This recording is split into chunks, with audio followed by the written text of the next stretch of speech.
was that countdown. It really just Music just got me amped up. right. Yeah. The final countdown, right? Well, thank you guys so much for joining another installment of Pop-Up Chat. If you're not familiar with these chats, they are just casual conversations with people that I've met in the Twitterverse that I've wanted to get to know beyond just DMs and tweets. So I've been inviting people on. They're pretty short, tend to be a half an hour, but it's just a fun opportunity for not only me to get to know you, Kushaan, but also just everyone else who's tuning in. Why not have more than just me benefit from getting to know you? So thank you so much for being here. Of course. Thank you for having me.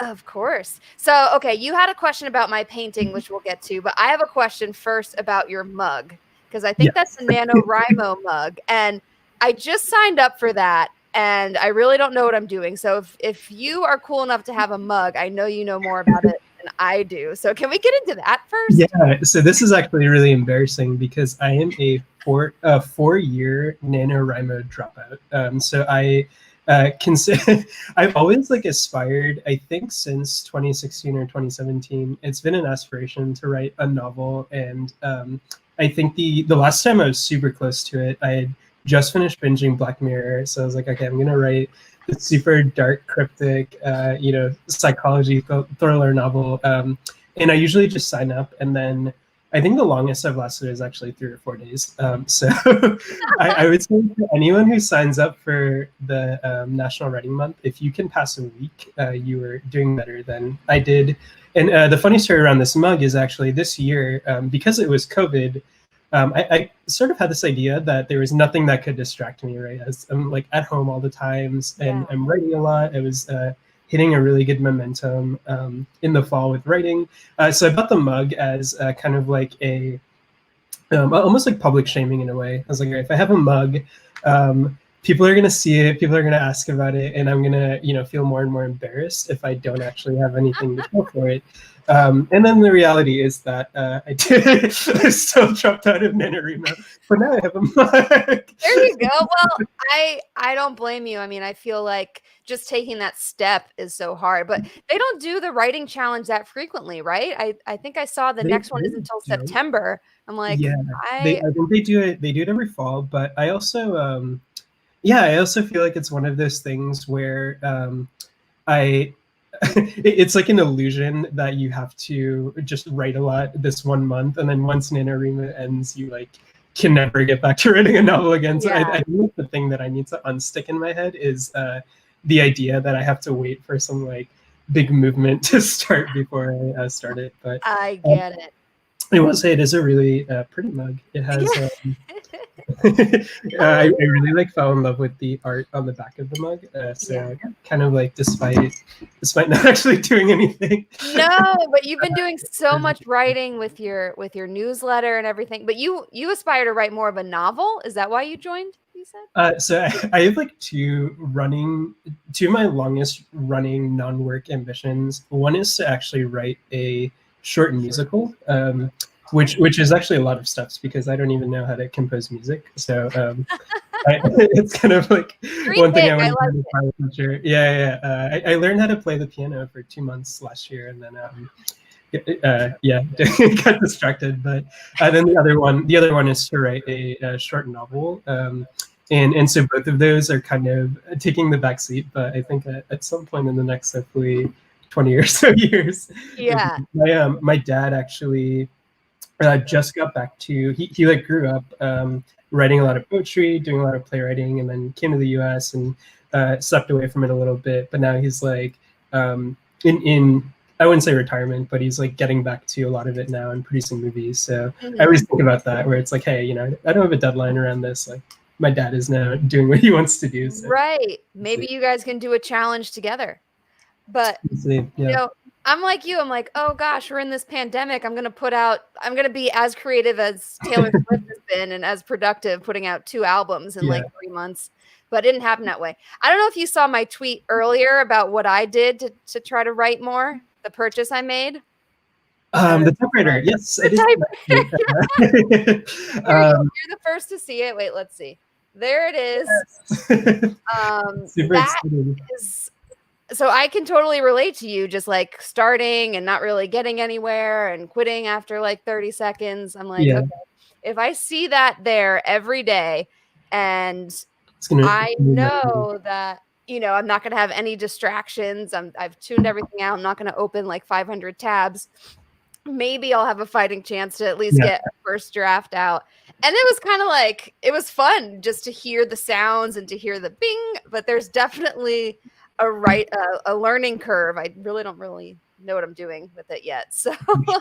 And, well, and it's there is like there's also a fear I have where I will sometimes like change the same word in my writing almost 4 or 5 times, and I feel like if I was doing it on typewriter, just mhm.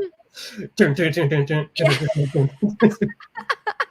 I'm Yeah. also a very loud typer by nature, so that is like one of my fears around owning. And I don't know if you're the same way, but that's one of my Yeah. fears around owning a typewriter. Is I feel like I'm already very annoying with how loud I type With with a typing. typewriter. I'd just be like, I think Well, I would get neighbors called on me and stuff. something that surprised me the most was just actually how hard you have to press on it. Like I was trying to go, but like Yeah, you really have to, like it kind of slows me down a little bit. So I have to figure that out. Ooh, we've got a yeah. Is tree. is it a? Go ahead. I was gonna say, is it expensive nowadays? I like know nothing about the market for typewriters, I so I was ended super up curious. I found this girl on YouTube who owns 20 typewriters. She's like a Yeah, typewriter guru, which was really cool. But this one I found, I actually got really lucky on Facebook Marketplace. It was the first time I purchased anything from there. yeah, Um, and actually what I paid for, it's kind of the lower end because this is this is the only modern new typewriter I could find. yeah. Everything else out there is like a classic, like fully restored, like work of art, like antique typewriter. But this one, I actually saw it was on QVC recently at one point. So I got a good deal on it from Facebook Marketplace, and the girl said she only used it twice. Nice. And yeah, so it was under $200. So it wasn't, I guess, too bad. But I felt like Not bad if at all. this is an investment in my writing and my potential book, then it should be worth it. But the one I Absolutely. really wanted was $400. I'm like, I can't do that.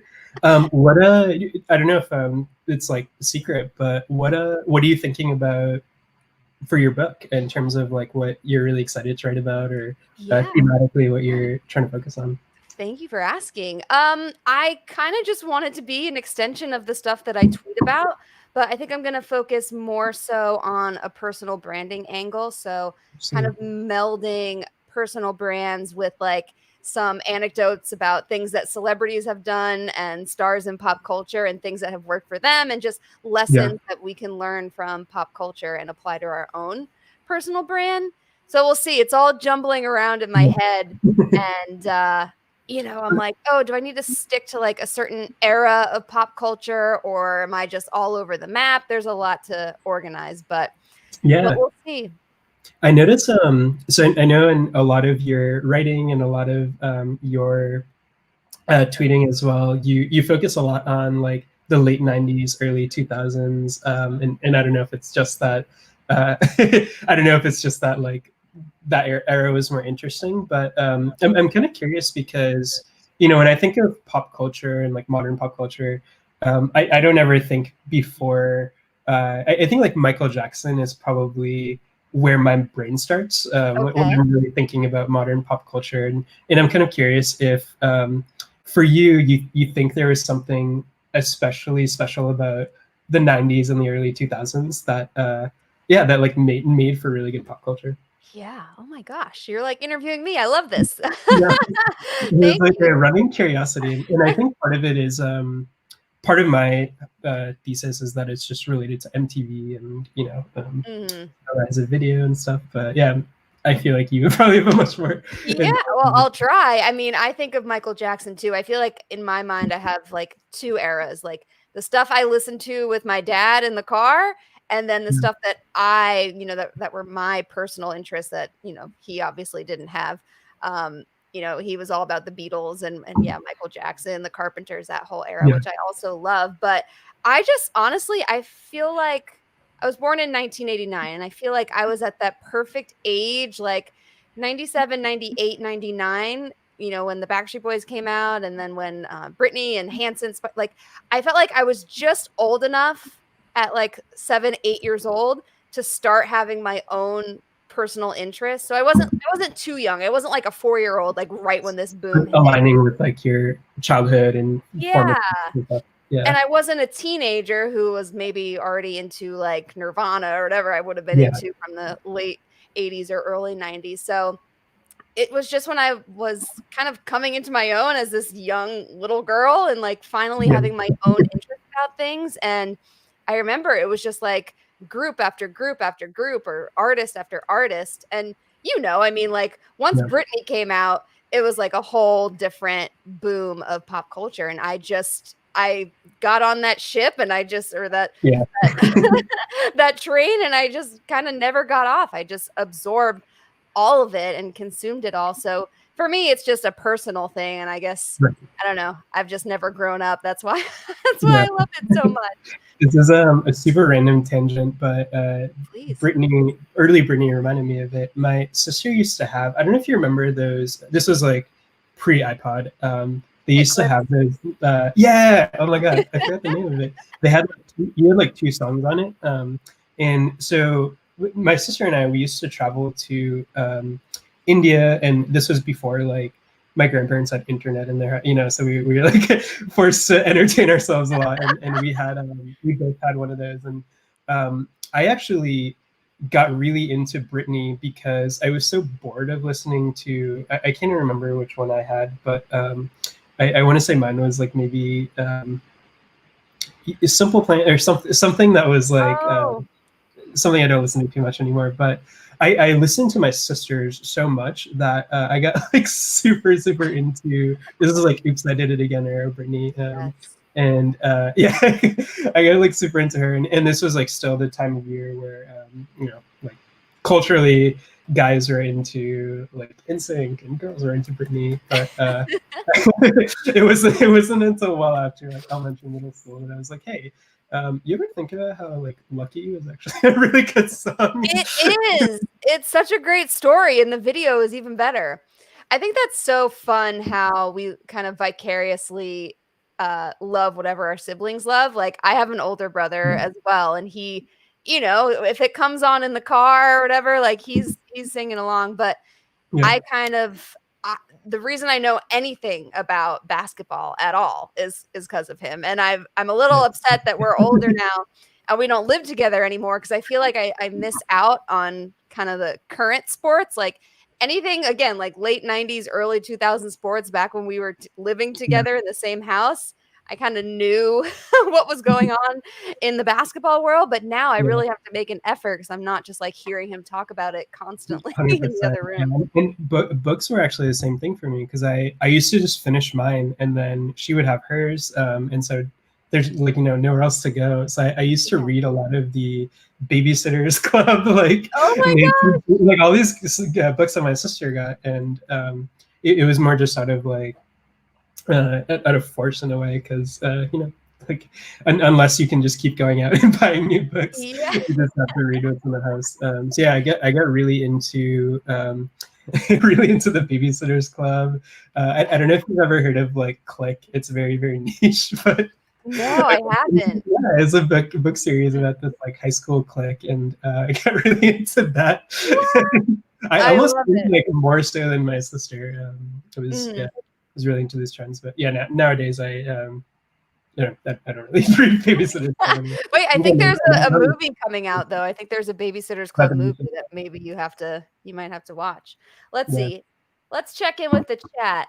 Ken says, I was definitely influenced by my brother who's older too. Yeah, Ken, I guess tell us what your story is. Like what did your older brother get us into? Or get you into, I should say. Joe said, it's crazy thinking back to March and how everyone was gung-ho on changing everything in quarantine. Yeah. Now here we are like trying to set 2021 goals. There's a lot to do, but something that you've been doing that I love reading and hearing about is your newsletter. Tell me about that.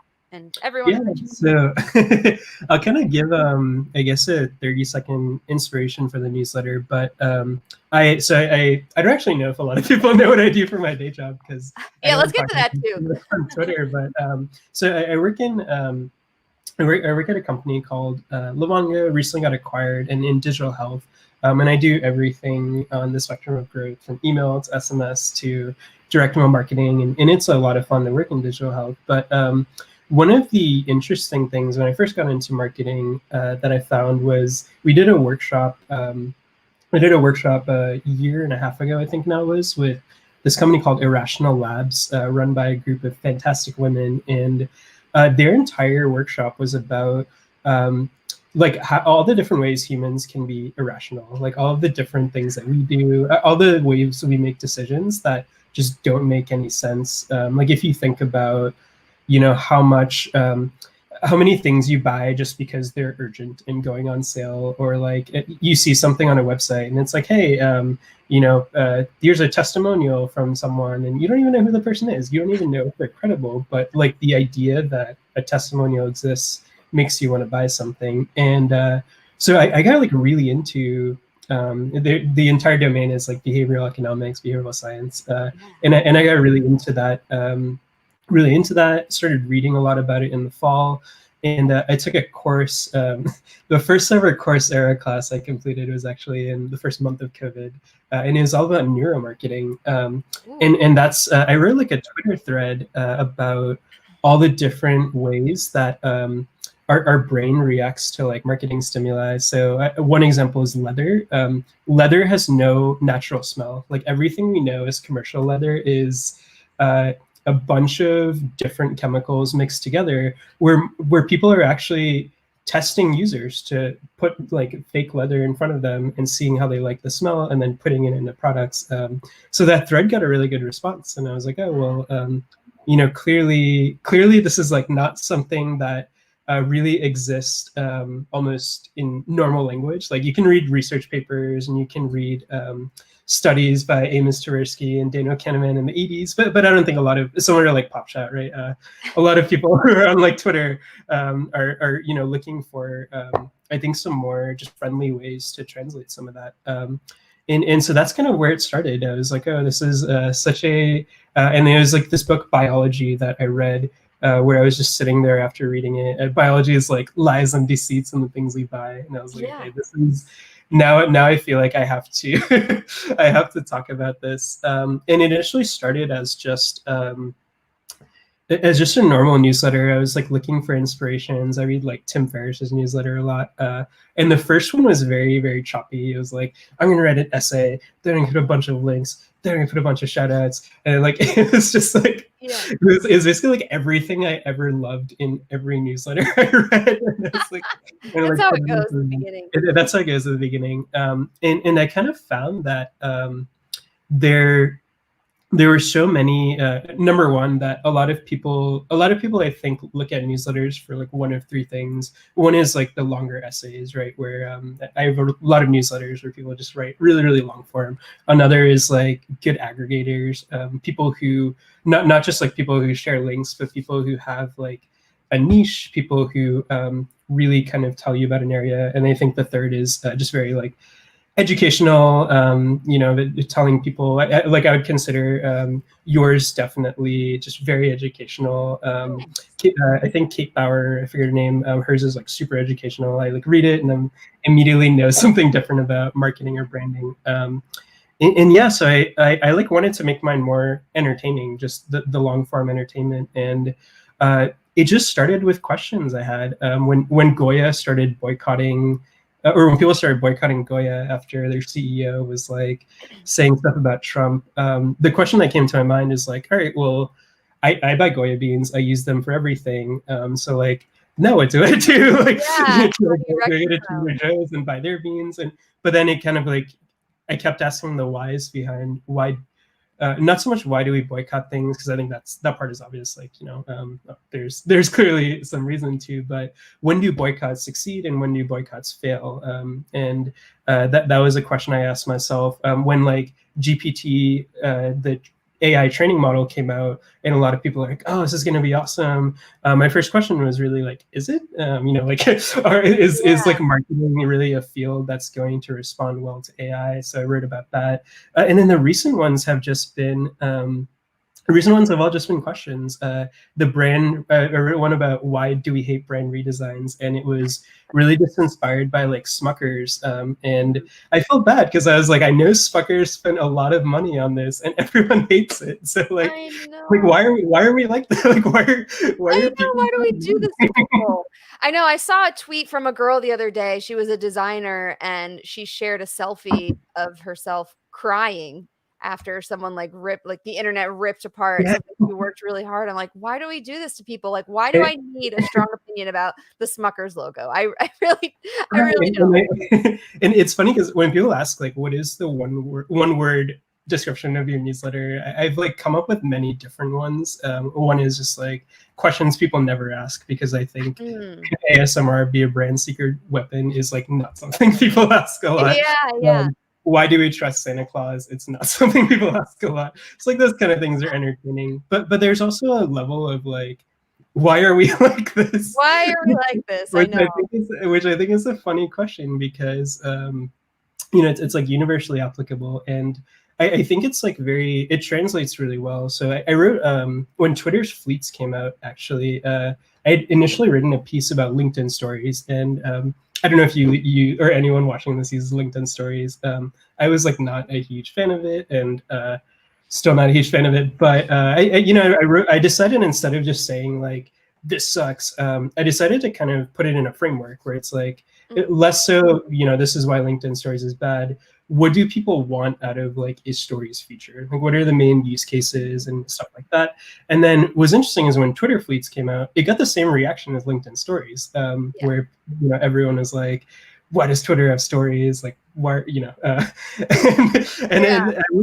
instead of just like writing a piece where I was like, okay, I'm also going to just shit on fleets. Fleets is what it's called. I decided to go back to the same framework, and I was like, oh, if you actually put this in the same like marketing framework as LinkedIn stories, fleets actually has a number of different use cases. The entire reason people use Twitter is different, and so I think it's less like, but it makes sense why people are reactionary, because I don't think people like change. I don't think people want Twitter to be more, and especially people who love Twitter, they hate that Twitter is more than it is. But and so like now it's kind of just very much whenever I have I have a backlog now running of like 10 or so questions, and every week I kind of pick the one that's really going into my brain.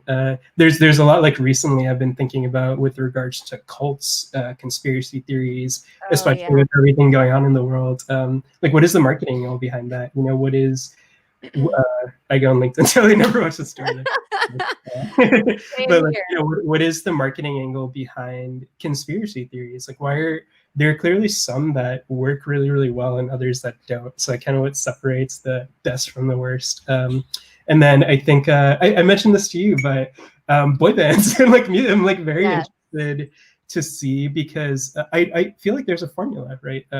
Like One Direction, BTS, NSYNC, Backstreet Boys. There has to be like a common string where I feel like if you go into a lab, you could construct the perfect boy band. And I'm very curious what that formula is. One Direction kind of was, because One Direction was a British X Factor group that was kind of manufactured and put together. If you haven't watched it yet, on YouTube, there's a documentary called Boy Band Con. You probably haven't watched it.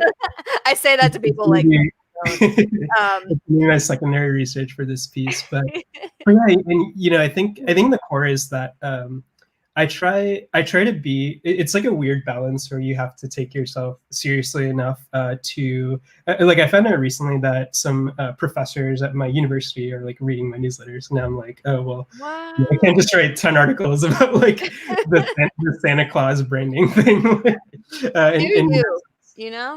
Yeah, but then there's also like genuinely things that I'm interested in, and something like, what is the formula behind a boy band? I don't think necessarily PhD in marketing would be interested in it, but I know like you would be interested in it. I would be interested in it. So like, why not? So I think it is like, credit for right me. the balance of it. But I was Chantel, also, you're just in time. Just want to tell her she's just in time oh here. my God, Chantal. And we love her newsletter also, by the way. Chantal is a great news. Everyone Chantal is subscribe. a great cheerleader.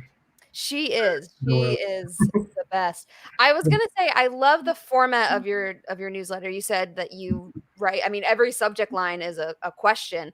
And I was just reading this morning something about writer's block and staring at a blank page.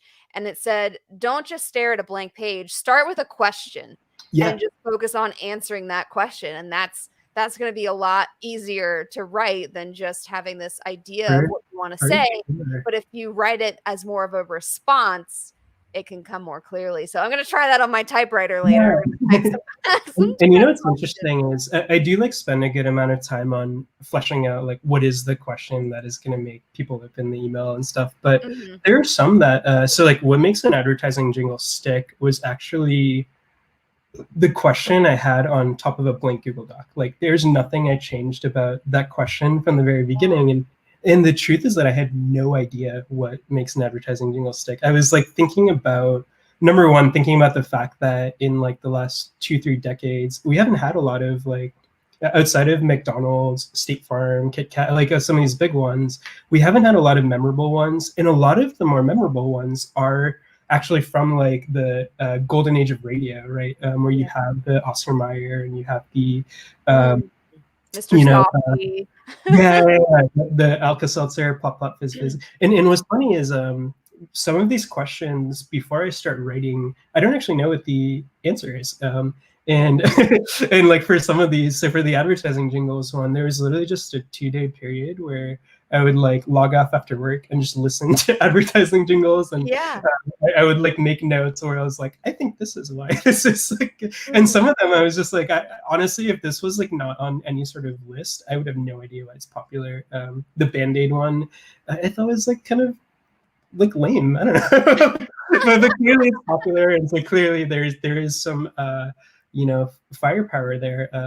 But I do like to your point. I think putting a question at the beginning really, number one, it's like compelling enough for people who have the same question are thinking about it. But number two is it also helps you. It also helps me write, and it also helps me get back to a purpose. The same with the why do we trust Santa Claus? That was also an unchanged from the very, very beginning.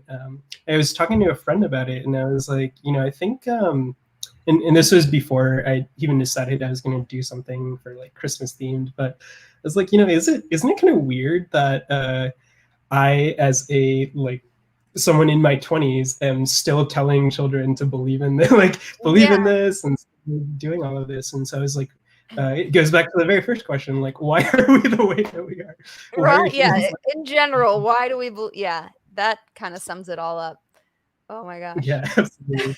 It's fun to write, and I think the one of my like biggest sources of gratitude is for the marketing community on Twitter, because I think that there's, at least in like the last I was gonna say 2 quarters, I'm in like work mode, the last half of the year, there's been just this huge convergence with the marketing community and traditionally like the newsletter Substack community, where now there are so many people writing newsletters, so many people who are subscribing to newsletters. And what's interesting is I did a fellowship program on deck where I didn't find a lot of people that were in marketing and writing about marketing, but the fact that there are people in that fellowship who have reached out to me and said, hey, I got like new subscribers from marketing Twitter. Like it's like all these people that they don't even write about marketing, but I think it just speaks to the camaraderie and like the sense of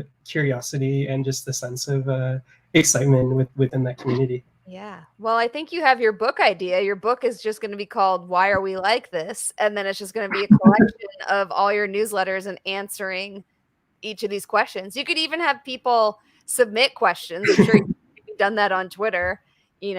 Why for sure. And I one of my actually favorite activities to do is Twitter polls, where you might have seen one of them, but I always put a tool that says like, what marketing angle would you like to read about, and then it's things like, why are like cults the way that they are, and why are one of the other things I'm interested in is like investing, right? Where stock investing, I think, is traditionally people think that to invest in stock, you have to know a lot about cap size, you have to know a lot about valuation, you have to know a lot about the earnings potential of a company. But I think like the majority of people who invest in stocks don't know that stuff. So Yeah. I'm like Yeah, really curious, like, what does the average human invest in a Peloton? And yeah. there are probably a lot of people who invested in Peloton because they had a Beyonce partnership, and I think that is like that's a funny phenomenon to explore. It's like what Sounds is like something I would do for sure. right. I actually told my friend about it. I was like, I'm bullish on this, and they're just Yeah. like look at all the numbers, and like, no, like this is beyond number. I'll put my money on anything Beyonce's doing for sure. Exactly. Going back to jingles for a second, I was reading up on the McDonald's jingle the other day. Obviously the I'm Loving It Controversial. jingle. And there's actually a huge debate about who wrote it. Very Are you familiar with this? Yeah. So traditionally, it was thought that like Justin Timberlake was like the original writer of the jingle, and Yeah. actually now it's so long ago, but remind me again, there was a rapper who mentioned Pusha T. Yeah. Yes. And Pharrell is in there somewhere. Like I think Justin Timberlake just recorded it, but Pharrell supposedly produced it and wrote it, but Pusha T is saying, no, I did it first. There's this whole thing, and I need someone to send it. It keeps me up at night. Like I remember reading about it when I was researching that article, and it didn't make it into the final draft. But what was actually crazy is that I never knew it was Justin Timberlake. Like when I heard it, so number one, I didn't know that he actually had a song that was included that lyric, whereas the chorus was and then it was like with him singing a song. That was news to me. And then the other thing was just that. Yeah, I didn't realize it was. I didn't realize it was controversial.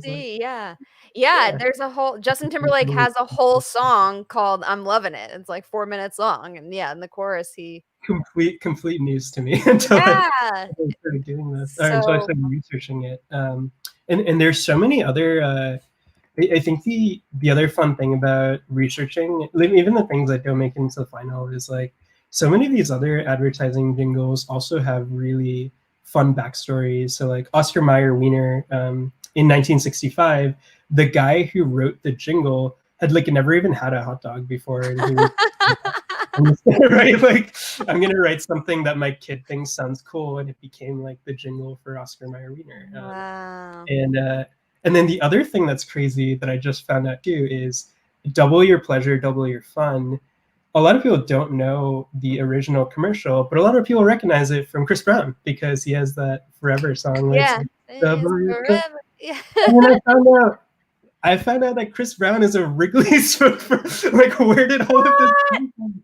I didn't know that. Spokesperson, and the line probably was a Wrigley spokesperson. Yeah, whatever the song Forever came out. But the line "double your pleasure, double your fun" is actually a marketing line for Wrigley's that he told them that he would put in the song Forever. So that was also news to me, where every time I listen to that song, I mean, it is kind of like still a bop, but now I'm just like, okay, what else is Chris Brown doing in his music? What else is Chris Brown in his music that is, just a marketing placement? Well, I wonder if Bruno Mars did something like that with Skippy. In what's the name of the song? I always get confused. Uptown Funk, smoother than a fresh Skippy. I'm sure that could actually be maybe not a article, but that could be a fun TikTok. Like, here are the 5 song lyrics you didn't actually know were. I have to find obviously 4 more outside of Chris Brown. Right. I think here are the 5 things.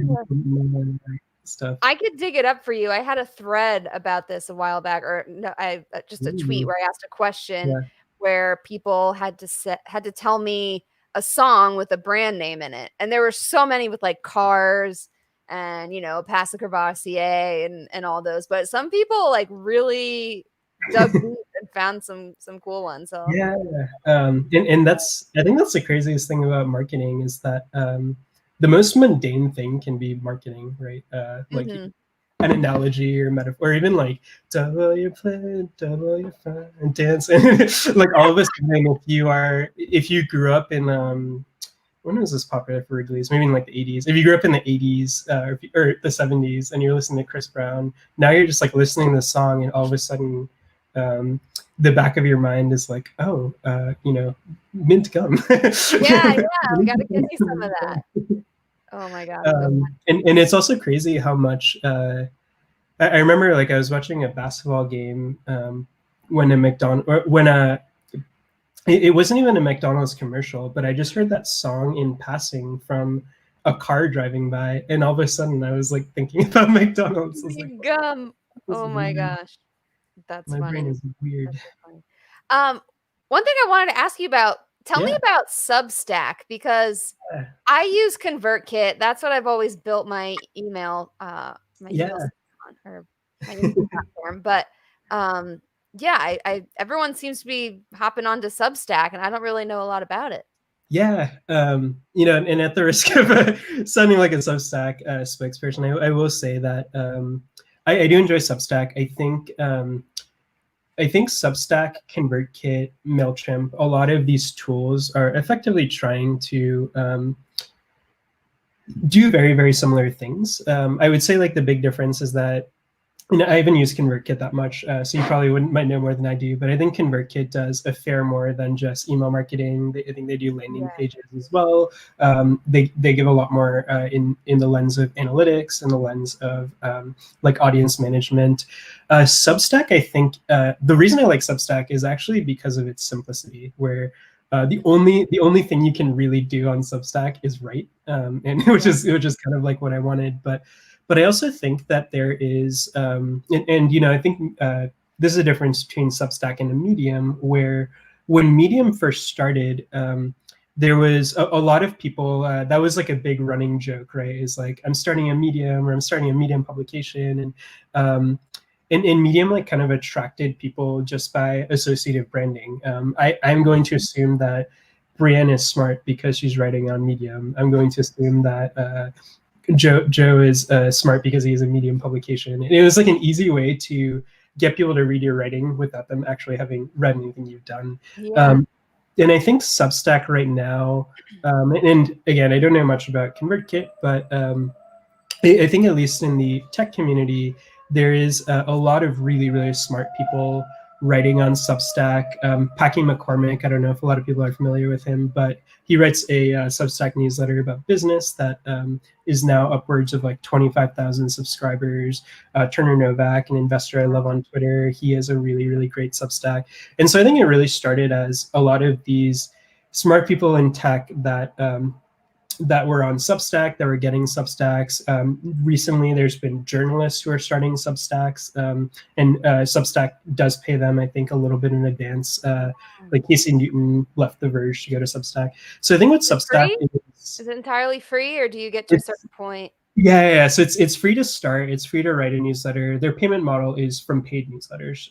So that's where I think Substack really jumps over something like a Medium, because it's really easy to charge. It's really easy to segment posts by here posts for paid subscribers, here posts for regular ones. And a lot of journalists have are starting to make a living off Substack alone, off paid newsletters. So I think there's like two things going for it. One is that one is the simplicity, where you can do like two things on Substack. It's like write a newsletter, and I think it only allows you to add one more page to your Substack so that people know what your newsletter is about, and it's driving towards this really core use case. And I think the other thing is that is just the people who are on Substack, and people really drive adoption of a product. People really drive associative perception of a product. And I think Substack has done a decent job of just getting really smart people to write on Substack. And I was joking, like when I started my newsletter and had like 2 posts, Yeah. a lot of people just subscribed to it because this goes back to the why are we the way that we are. They probably connected like, oh, if you write on Substack and this other person that's really smart, I know, writes on Substack, therefore you must be really smart. And I know, like, I'm definitely not as smart as some of the people on Substack, but I think that branding helps, right? And you know, I think Medium benefits a lot from that too. A lot of the best Medium publications, Medium, I think, actually does a better job of building an ecosystem where if you get added to a publication, you're essentially benefiting from the branding that's already done by that publication. So if you write on Medium and you get accepted by the startup or UX collective, you can be like, you know, not as experienced in your field or not as savvy with your writing or whatever it is, but people will rely on the fact that this newsletter picked you up, therefore you must be good. The Christina on Twitter, I know you also follow, she has a great Medium publication, and in the trenches. The trenches, and I feel like every time I see something get picked up from the trenches, even if I don't know the writer, I will like read it because I know Christina and I know that she's like a good judge of people, I guess. That's like a huge I don't say acquisition funnel because it sounds formal, but it's like a really good way to get people to read your writing when you know, you might not have written before, you might not have a lot of stuff before. I always try to go out of my way to, regardless of where people are writing, I think the platform itself is at some points not really important when it comes to like really good content, right? Like if you write really good on ConvertKit or MailChimp or Substack or Medium, like I will follow your writing and plug your writing in whatever it is. So yeah, I think Substack is great. Yeah, and I would say if anyone on here is thinking about starting a newsletter on Substack, like feel free to message me, reach out to me. I'm happy to give you my 2 cents on everything from like welcome emails to organization and stuff like that. But I think ConvertKit is great, and you know, I have no plans to unsubscribe from your newsletter. Oh, well, thank you. That means a lot. That means a lot to me. Well, that is a very generous offer. Yeah, I will repeat it, and maybe even when I reshare this, just remind people that they can reach out to you. And I know you're going to get back on that NaNoWriMo, and your book is going to come out, or all of your books. Hey, Greg, does anyone have any questions before I let Kushaan go? But yeah, this was, I'm just already feeling so fired up to write and to use my typewriter and I'm so excited for you. bring some words together. Yeah, it should be awesome. Well, thank you so much for hopping on. This was so nice. I feel like we could continue this. Like maybe we should do another one, but I try to kind of like bite size, just pop up, pop out. And thank you for having me. I'm definitely I think I haven't been able to join Pop Chats until super recently, but they're definitely like a fun little highlight. I feel like it's a fun with me, just micro communities on Twitter. This is my plug if you want to join a great Twitter chat. Brienne's Pop Chat. Thanks. Well, tonight, speaking of plugs, tonight is actually Pop Chat happy hour. So if you're down for another Zoom, although they tend to get a little rowdy sometimes, we have a bartender and everything. So pop up. If I get any closure on the McDonald's controversy, I will also. Yes, please. Like I said, it keeps me up at night. We must know. How many times do I have to tweet McDonald's? We'll have to figure this out. Well, thank you so much. This was a blast. And thank you guys for tuning in. I appreciate it. Everyone go write something. And go subscribe to the marketing meld? Mindmeld.substack.com. There we go. Maybe I can drop a link in here somewhere so people can subscribe. But if you are not subscribed to your newsletter, you are missing out. But yeah, I definitely think your book idea is right there. It's just going to be a compilation. That's where you can subscribe, my friends. And yeah, thank you for joining. Cool. I'll talk to you all later. Bye.